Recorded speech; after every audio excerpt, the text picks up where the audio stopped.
شروع اللہ کے بابرکت نام سے جو بڑا مہربان نہایت رحم والا ہے۔ نبی کریم صلی اللہ علیہ وآلہ وسلم کا اس دنیا سے پردہ فرمانے کا وقت جب آیا، اس وقت آپ صلی اللہ علیہ وآلہ وسلم کو شدید بخار تھا۔ آپ صلی اللہ علیہ وآلہ وسلم نے حضرت بلال رضی اللہ تعالیٰ عنہ کو حکم دیا کہ مدینہ میں اعلان کر دو کہ جس کسی کا حق مجھ پر ہو وہ مسجد نبوی میں آ کر اپنا حق لے لے۔ مدینہ کے لوگوں نے یہ اعلان سنا تو آنکھوں میں آنسو آ گئے اور مدینہ میں کہرام مچ گیا۔ سارے لوگ مسجد نبوی میں جمع ہو گئے۔ صحابہ کرام رضوان اللہ کی آنکھوں میں آنسو تھے، دل بے چین و بے قرار تھا۔ پھر نبی کریم صلی اللہ علیہ وآلہ وسلم تشریف لائے۔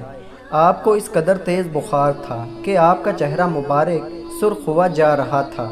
نبی کریم صلی اللہ علیہ وآلہ وسلم نے فرمایا، اے میرے ساتھیو، تمہارا اگر کوئی حق مجھ پر باقی ہو تو وہ مجھ سے آج ہی لے لو۔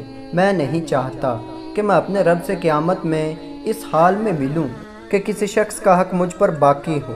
یہ سن کر صحابہ کرام رضوان اللہ کا دل تڑپ اٹھا۔ مسجد نبوی میں آنسوؤں کا ایک سیلاب بہہ پڑا۔ صحابہ رو رہے تھے لیکن زبان خاموش تھی کہ اب ہمارے آقا ہمارا ساتھ چھوڑ کر جا رہے ہیں۔ اپنے اصحاب کی حالت دیکھ کر فرمایا کہ اے لوگو، ہر جاندار کو موت کا مزہ چکھنا ہے۔ میں جس مقصد کے تحت اس دنیا میں آیا تھا وہ پورا ہو گیا۔ ہم لوگ کل قیامت میں ملیں گے۔ ایک صحابی کھڑے ہوئے، روایتوں میں ان کا نام عکاشہ آتا ہے۔ عرض کیا، یا رسول اللہ، میرا حق آپ پر باقی ہے۔ آپ جب جنگ احد کے لیے تشریف لے جا رہے تھے تو آپ کا کوڑا میری پیٹھ پر لگ گیا تھا، میں اس کا بدلہ چاہتا ہوں۔ یہ سن کر حضرت عمر رضی اللہ تعالیٰ عنہ کھڑے ہو گئے اور کہا، کیا تم نبی کریم صلی اللہ علیہ وآلہ وسلم سے بدلہ لو گے؟ کیا تم دیکھتے نہیں کہ آپ صلی اللہ علیہ وآلہ وسلم بیمار ہیں؟ اگر بدلہ لینا ہی چاہتے ہو تو مجھے کوڑا مار لو، لیکن نبی کریم صلی اللہ علیہ وآلہ وسلم سے بدلہ نہ لو۔ یہ سن کر آپ صلی اللہ علیہ وآلہ وسلم نے فرمایا، اے عمر، اسے بدلہ لینے دو، اس کا حق ہے۔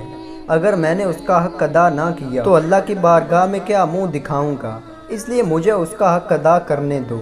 آپ نے کوڑا منگوایا اور حضرت عکاشہ کو دیا اور کہا کہ تم مجھے کوڑا مار کر اپنا بدلہ لے لو۔ صحابہ کرام رضوان اللہ یہ منظر دیکھ کر بے تحاشا رو رہے تھے۔ حضرت عکاشہ نے کہا کہ اے اللہ کے رسول، میری ننگی پیٹھ پر آپ کا کوڑا لگا تھا۔ یہ سن کر نبی کریم صلی اللہ علیہ وآلہ وسلم نے اپنا کرتا مبارک اتار دیا اور کہا، لو تم میری پیٹھ پر کوڑا مار لو۔ حضرت عکاشہ نے جب اللہ کے رسول صلی اللہ علیہ وآلہ وسلم کی پیٹھ مبارک کو دیکھا تو کوڑا چھوڑ کر جلدی سے آپ صلی اللہ علیہ وآلہ وسلم کی پیٹھ مبارک کو چوم لیا اور کہا، یا رسول اللہ، میری کیا مجال کہ میں آپ کو کوڑا ماروں؟ میں تو یہ چاہتا تھا کہ آپ کی مبارک پیٹھ پر لگی مہر نبوت کو چوم کر جنت کا حقدار بن جاؤں۔